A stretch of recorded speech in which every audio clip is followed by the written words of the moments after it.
Então, pessoal, vamos começar aqui e vocês vão entender por que eu estou falando de relações trabalhistas aqui, tá bom?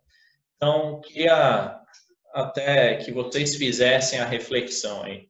Por que eu vou fazer vesting?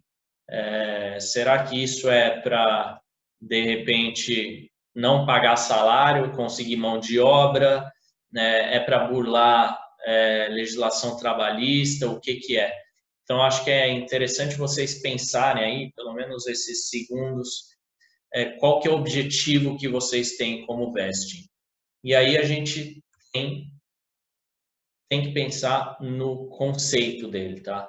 Não é para burlar a legislação trabalhista, não é para tentar contratar gente a preço barato, é atrair talento, reter talento, e evitar algumas ineficiências, tá? Então, quando a gente olha para o vesting, a gente está pensando principalmente numa teoria de administração, que é a teoria que a gente chama de custos de agência, tá? Basicamente, o que significa essa teoria dos custos de agência? Numa empresa, eu sou fundador, eu sou sócio ou acionista, e eu estou contratando pessoas para agir em meu nome dentro da empresa. Essas pessoas estão indo lá trabalhar para mim. Só que as pessoas naturalmente têm uma orientação própria, não necessariamente estarão sempre representando os meus interesses, porque elas têm vontades próprias.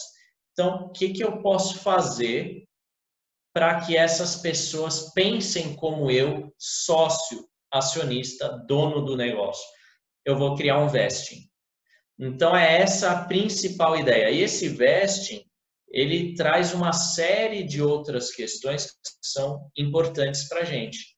Então, retenção de talento. Eu tenho como atrair bons talentos e manter eles dentro da empresa, porque as pessoas querem adquirir os direitos que vêm com esse vesting. Se for feito o vesting da forma correta, eu também evito alguns custos adicionais, tá? A gente estava até discutindo essa semana, porque tá em tramitação no Congresso o marco legal das startups. E aí a gente está discutindo algumas questões de como melhorar a segurança jurídica das startups. E uma das questões que não entrou nesse marco legal das startups foi o vesting. Então, a gente está tentando, de alguma forma, propor alterações no marco legal para que o vesting passe a ser previsto na legislação também, para evitar alguns problemas. Outra coisa, quando eu tenho um vesting bem estruturado, eu consigo fazer o planejamento. Eu consigo planejar o meu cap table, ou seja, toda aquela tabela de capital, de distribuição do capital entre os sócios e futuros sócios. E aí eu consigo ter uma previsão aí da minha diluição, da diluição de investidores, da diluição do meu time, e ao mesmo tempo eu estou incentivando as pessoas a alcançarem exatamente as mesmas metas que eu, sócio ou acionista, fundador da startup, porque eu quero que as pessoas tenham esse senso de dono, tá bom? Então, o que é o vesting, tá? O vesting é a concessão de um direito para que as pessoas possam se tornar sócias da minha startup. Tá? É basicamente isso. Esse direito ele pode ser concedido de diversas formas. Aqui a gente tem duas distinções, tá? Então, o vesting tradicional, então eu vou fixar ali que, se cumpridas certas condições, essa pessoa tem direito a se tornar minha sócia. Então, prestem atenção nessa questão de definição do vesting. Ela pode se tornar sócia se cumprir uma condição que eu impus, tá? E aí a gente tem algumas formas de impor essas condições que a gente vai falar. A outra coisa é o vesting reverso. Então, desde o início, o colaborador que eu trouxe para a minha startup já é um sócio ou acionista, só que, se não forem cumpridas as condições, ele perde essa titularidade. Ele deixa de ser sócio ou acionista, tá? Então, como que funciona isso? A gente pode criar essas condições de duas maneiras, basicamente, baseadas em metas que têm que ser atingidas e tempo, tá? A gente pode discutir mais a fundo depois os problemas e vantagens de cada um desses modelos, tá? E eu tenho um terceiro que é híbrido, eu misturo meta com tempo. Então, vamos pensar aqui um pouco na prática, o que isso significa. Então, eu tenho um CTO, eu estou aqui em early stage, acabei de abrir a startup, eu preciso entregar meu MVP. De repente, vale a pena eu botar um vesting com meta para o meu CTO para ele entregar logo o MVP e não ficar 5 anos desenvolvendo o aplicativo. Então, essa é uma situação. A outra questão também eu tenho um vendedor que é muito bom, só que ele vai conseguir ganhar comissão e tal, e por isso outras startups, empresas também estão de olho nesse vendedor. Então, estabeleça um vesting por tempo. E aí, essa pessoa só vai ganhar direito a se tornar sócia ao longo do tempo. Como que é o padrão do Vale do Silício? 4 anos. Então, ela só vai ter o direito completo de receber tudo que eu falei que ela ia receber dentro de 4 anos. Isso faz com que eu tenha esse vendedor, por exemplo, comigo durante 4 anos. E hoje a discussão do Vale do Silício, olha que interessante, o Vale do Silício já está discutindo, caramba, a gente tem que fazer vesting para 8 anos. Então, para mim parece um pouco exagerado, tá? É muito tempo, considerando o tempo de vida de startup, etc. Mas no Vale do Silício já existe esse tipo de discussão, porque a gente está vendo que, apesar de no início ciclos de investimento e saída terem sido mais curtos, hoje em dia eles tendem a durar mais. Tá? Então, como que funciona esse vesting? A gente tem aqui uma parte dele que chama cliff, que é um período de carência ou um período probatório, é muito parecido com aqueles 3 meses de experiência de um contrato de CLT.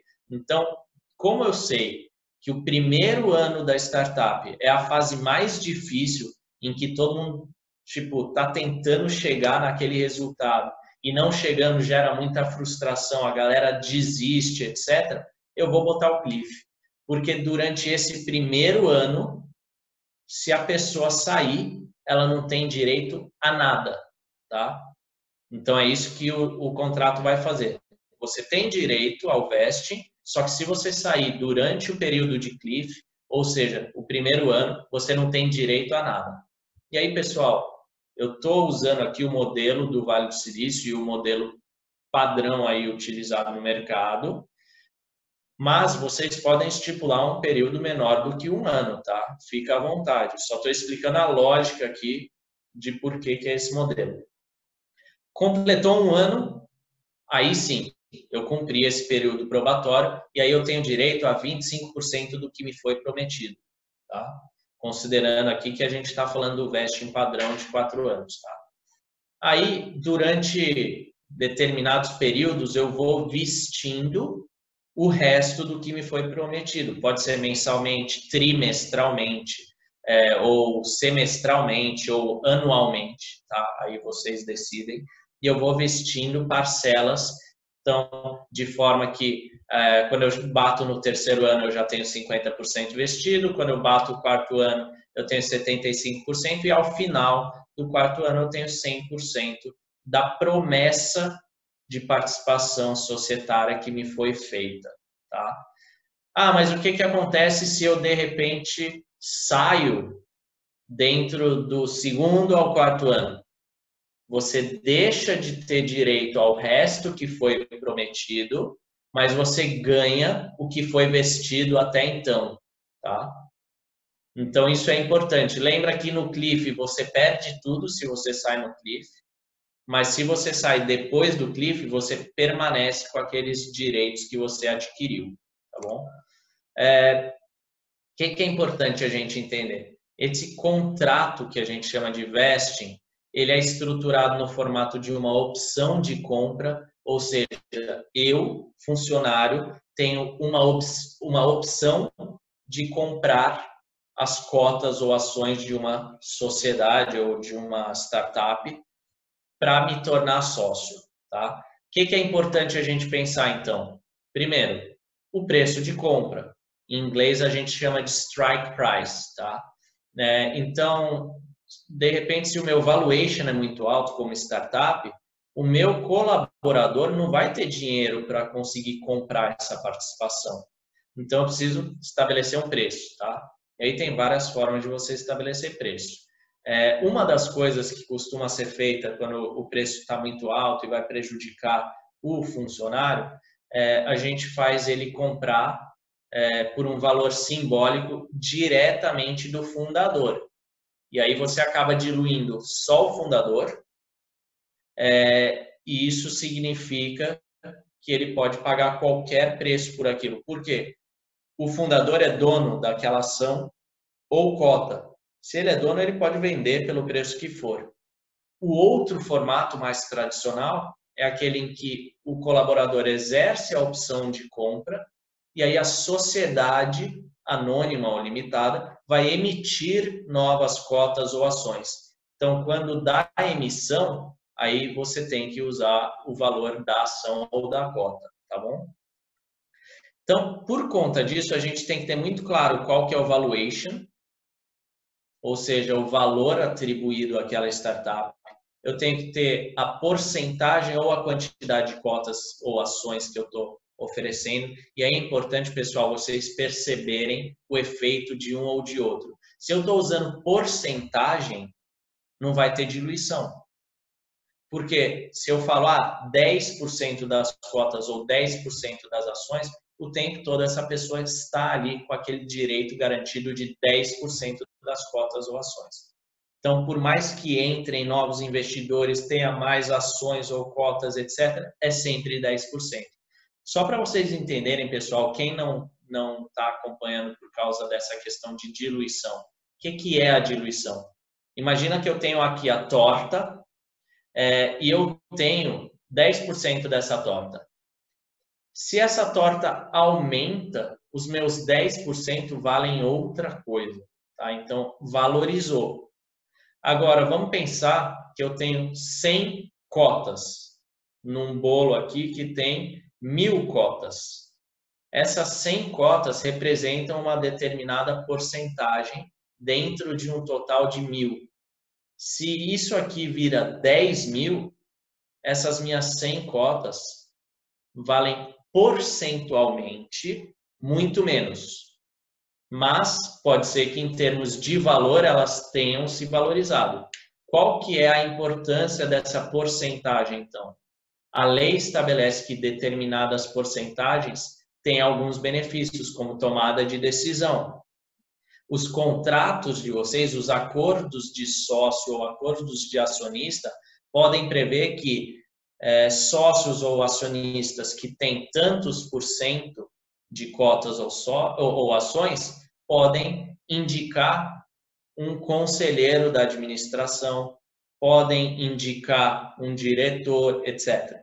Então, isso é muito importante da gente entender, essa questão da diluição. Tá? Então, a diluição em si, ela não é ruim, desde que ela venha acompanhada com a valorização da participação societária e desde que ela não prejudique certos direitos que você tem por conta da porcentagem que você tem de ações ou cotas. Tá? A outra coisa que é importante a gente definir é a forma de cálculo utilizada para o valuation, porque eu vou ter que ter certeza que num futuro próximo eu consiga calcular o valuation atual. A outra coisa que eu preciso me preocupar, os gatilhos. Quais são os gatilhos que vão gerar esse direito do opcionista exercer a sua opção? Lembra, ele não é sócio nem acionista. O opcionista pode exercer uma opção de compra. Ele tem o direito de comprar ou não comprar. O que vai fazer o gatilho para ele fazer essa escolha. Então, isso tem que estar previsto no contrato. E aí a gente está falando do momento em que é exercido o direito. Então, será que eu quero opcionistas enchendo meu saco todo mês? Olha, altera o contrato social ou o estatuto social, porque eu quero entrar, eu vou exercer minha opção. Então, imagina que loucura uma empresa grande como a iFood, onde a galera tem vesting, exercendo todo mês. Não dá, não funciona e custa muito caro. Então, eu vou estabelecer no contrato um momento específico em que esses opcionistas vão poder exercer o direito e, se não exercer, perdeu a chance. Tá? A outra coisa, se eu utilizar metas ao invés de tempo, as metas têm que ser muito bem definidas e metrificadas, porque não pode ser algo subjetivo, tem que ser algo objetivo. Vamos voltar aqui, ó. Qual que era o objetivo de eu ter um vesting? Retenção de talentos, incentivar as pessoas, poder fazer um planejamento. Se eu tenho critérios subjetivos para dar essa participação, já matou tudo isso. Então, eu tenho que ter metas bem definidas e métricas para poder analisar isso. Tá? Duas cláusulas muito importantes no vesting também são good leaver e bad leaver. Por quê?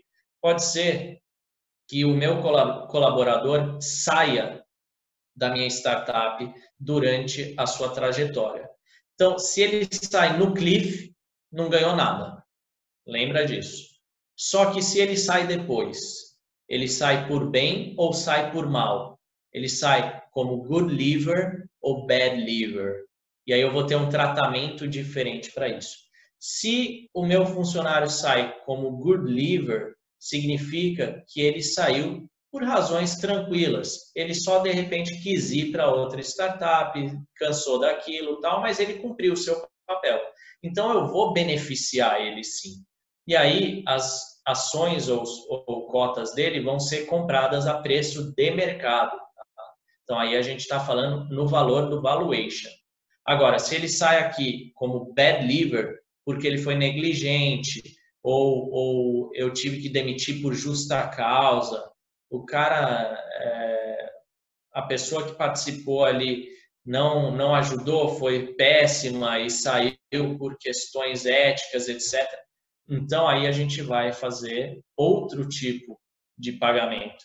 Vai ser comprado ao preço contábil, e geralmente isso é R$1. Então, é quanto que vale aquele patrimônio, aquela cota ou ação baseada no valor contábil, que é muito inferior ao preço de mercado. Lembrem-se dos valuations bilionários que a gente tem em startup. Aquilo é valor de mercado, não tem nada a ver com a contabilidade da empresa. Se a gente pega várias dessas grandes startups, elas são deficitárias. Então, a contabilidade mostra que é deficitário. Então, aí eu estou recomprando os bad levers nessa condição. Muito pior para eles. Alguns cuidados que têm que ser tomados aí dentro dessa relação de vesting, tá? Lembrem-se que o colaborador pode virar sócio, tá? Então, se ele pode virar sócio, é muito mais difícil de desfazer isso. Não é simplesmente falar, tchau, não quero mais você trabalhando aqui.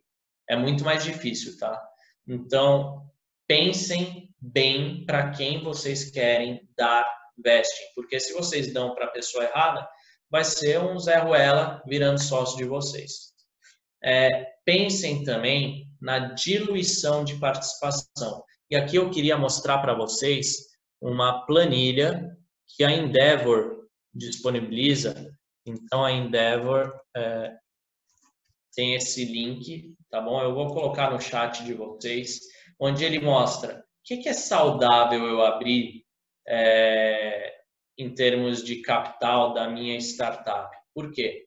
Dependendo do quanto você abre mão do capital da sua startup, em rodadas de investimento, investe, seja lá o que for, você deixa de ter controle na sua startup na primeira rodada já, ou numa segunda, ou numa terceira, ou só na quarta, ou nem deixa de abrir mão do controle. Então, pensem como que é essa dinâmica. Eu vou colocar agora no chat de vocês, tá bom? Deixa eu só achar aqui. Então tá aí, pessoal. Por favor, copiem aí para depois não perder, tá bom? Bom, outra coisa. Se você deu vesting para um empregado, o fato de ele ter vesting não isenta do pagamento das verbas trabalhistas, tá? Então, tomem cuidado, não é porque vocês deram vesting, uma promessa de se tornar sócio ou acionista, que vocês vão falar, agora eu não preciso mais pagar a verba trabalhista. O que é um segredo? Lembram daqueles dois tipos de vesting que a gente falou, o tradicional e o reverso? No reverso, você até consegue, porque ele já é sócio desde o início, tá bom? Então, aí a única coisa que você tem que tomar cuidado é, você não pode tentar maquiar uma relação de trabalho usando vesting. Então, se ele é sócio desde o início, ele tem que ser sócio, tem que participar da tomada de decisão, tem que se apresentar como sócio, etc. A única diferença é que você mantém uma opção de compra contra esse sócio. E aí vocês precisam tomar esse cuidado, porque não adianta fazer o vesting reverso, transformar essa pessoa em sócia ou acionista e tratar ela como uma empregada. Não funciona. Então toma cuidado, tá bom? Vamos aqui. Outra coisa. O que é o comum, Eric? Dentro de um vesting. O que eu vou separar de porcentagem do meu capital social para colaboradores? Aí a gente chama de Stock Option Pool, tá? Então a gente separa um pedaço do capital social e isso vai constar na Cap Table de vocês. Para quem não sabe até agora, Cap Table é uma tabela em Excel onde eu separo a participação e organizo a participação de cada pessoa dentro da minha empresa. Tá? A participação societária. O que eu faço geralmente no mercado? Separo 10% do meu capital social para servir como vesting. Tem gente que chega até 20%, tá? Então, aí vocês podem pensar aí o que é estratégico para vocês. Eu tenho muita gente para trazer como vesting e tal, e é importante. Beleza. Então, aí você vai ter mais necessidade de ter um stock option pool. Não, são poucas pessoas para quem eu quero dar vesting, etc. Então, beleza. É menos gente, talvez não precise dos 20%. Onde que a gente pode fazer esse vesting? Pode fazer no memorando de entendimentos. Então, nos Estados Unidos, e aí teve até uma pessoa mais cedo aí que estava falando de relações nos Estados Unidos, a gente tem o que a gente chama de Founders Agreement, tá? Então, eu já botei aqui em português, mas esse artigo é em inglês, tá bom? Quem quiser acessar depois, fica à vontade, eu vou colocar aqui também. Vou botar no chat. O que é o Founders Agreement que eles chamam lá? É uma organização entre os fundadores para eu criar o que a gente está chamando aqui de MOU, Memorandum of Understanding, Memorando de Entendimentos. E lá eu vou estabelecer todos os pontos principais da minha empresa antes de criar uma sociedade, antes da obtenção do CNPJ. Por quê? Vocês sabem que a metodologia de startup é rodar MVP, etc. Então, por que eu vou abrir a sociedade desde o D0, ou seja, desde o começo, para incorrer em vários custos, se eu nem sei se o meu produto vai ter market fit, se o meu produto vai entrar com sucesso no mercado? Não vou fazer isso.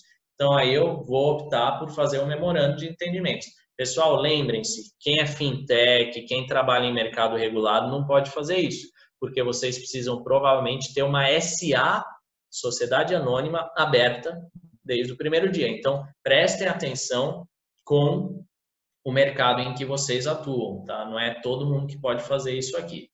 O que vai ter esse memorando de entendimentos ou o Founders Agreement?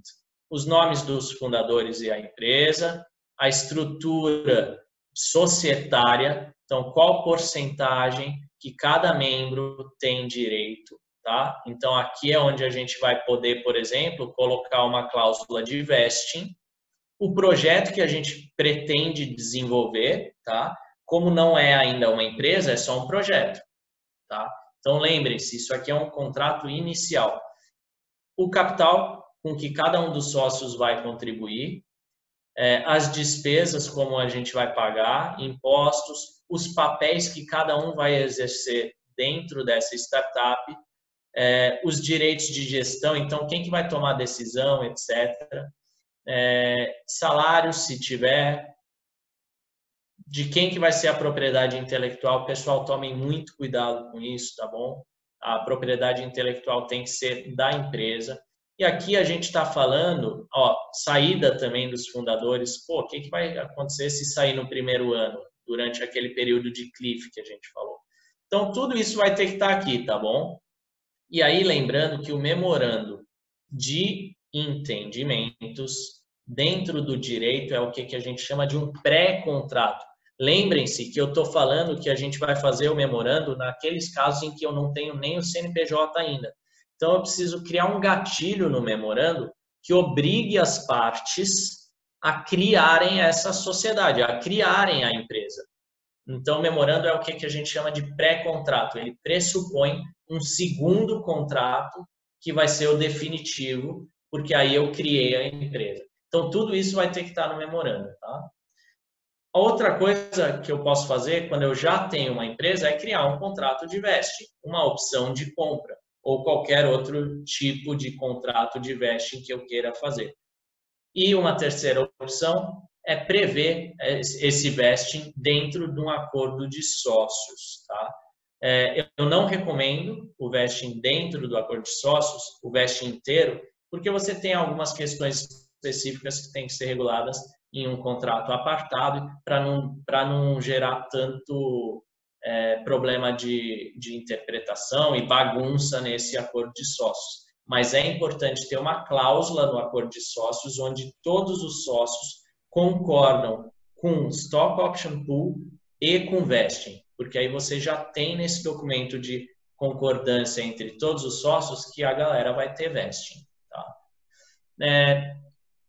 Eu posso fazer o vesting de várias formas. Eu tenho Phantom Shares, eu tenho Stock Option, eu tenho Restricted Stock Units, que são as RSUs. Então, tem vários tipos, tá? Tudo isso vem dos Estados Unidos, então é uma complicação quando a gente importa isso que foi criado nos Estados Unidos para o Brasil. Então, a gente tem que tomar cuidado com cada um deles, porque as leis brasileiras e os juízes brasileiros também têm uma dificuldade de entender como isso funciona e eles vão julgar de formas diferentes, tá? Então, no Phantom Share, por exemplo, eu não tenho a ação ou a cota. Eu crio um título que representa o que seria uma ação ou uma cota, e aí a pessoa só tem direito aos benefícios econômicos e não o voto que uma cota ou uma ação dá, tá bom? Na Stock Option é uma opção de compra de ação ou cota, isso é tranquilo. E as Restricted Stock Units, RSUs, são, como o nome diz, restritas. Existem restrições dentro dessas unidades de ação ou cota, tá? Então, são modelos diferentes que eu posso trabalhar. Cada um deles tem suas peculiaridades. E aí vocês vão precisar analisar até no momento em que vocês vão fazer isso, como que está a jurisprudência. A jurisprudência é como que os juízes estão analisando determinadas questões, porque o entendimento deles também muda conforme o tempo. Então, a gente vai ter que avaliar tudo isso, tá? Aí a gente pode falar um pouco da contratação do time. Pô, mas é startup, eu não contrato CLT porque é caro e não sei o quê. Eu estou contratando a galera como pessoa jurídica. Eric, posso fazer vesting para pessoa jurídica? Pode, tá? Como eu disse para vocês, é um contrato de opção de compra. Se você outorga, ou seja, dá essa opção de compra para uma pessoa jurídica, ela está fazendo o vesting, tá? Inclusive é comum porque, teoricamente, pode ter uma tributação menor do que a tributação aplicada para uma pessoa física, tá? No CLT, também posso dar vesting para quem é CLT, não tem problema nenhum. Inclusive, isso é o mais comum, até porque a contratação por pessoa jurídica é vista no direito trabalhista como uma violação das regras trabalhistas, tá, pessoal? Então, se você está contratando gente como PJ e acha que isso está te protegendo, não está, você corre um risco jurídico aí, tá bom, pessoal? O que é importante a gente pensar? Muitas vezes as startups fazem isso porque quem paga a conta não é um empreendedor, é o investidor. Só que aí, na hora que o investidor entra, ele vai fazer você pagar a conta. Porque aí ele vai falar, seu valuation é de 10 milhões? Não, vai ser de 8 milhões porque você tem um risco trabalhista aqui que eu estou quantificando em 2 milhões. Então, eu estou abaixando o seu valuation. Então, pensem nisso, tá, pessoal? Então, por que eu contrato PJ e CLT, então? Quando eu sou uma startup, eu provavelmente tenho pouco dinheiro, eu estou ali no bootstrapping, então estou querendo gastar menos recursos e focar no meu produto ou nas estratégias de go-to-market. Então, marketing, vendas, etc. E não quero gastar tanto com outras coisas. Então, eu vou lá e contrato as pessoas como pessoa jurídica porque me traz um menor custo. Eu acabo não pagando verbas como previdência, FGTS e outras coisas mais. Só que tem um maior risco trabalhista e isso vai ser precificado na hora do investimento. Só que, ao mesmo tempo, geralmente as pessoas compensam esse tipo de contratação oferecendo um salário maior para o empregado que está vindo nessa condição. Então, aí a gente passa para o CLT. O que isso representa? Um maior custo para a startup, mas também menor risco trabalhista e, consequentemente, você não vai ter esse desconto no seu valuation. Só que também costuma ter um salário menor para o empregado porque existem mais encargos. Então, a gente calcula aí mais ou menos que quando é CLT tem 30% a 40% a mais de custos de contratação em relação a uma pessoa jurídica, tá bom, pessoal?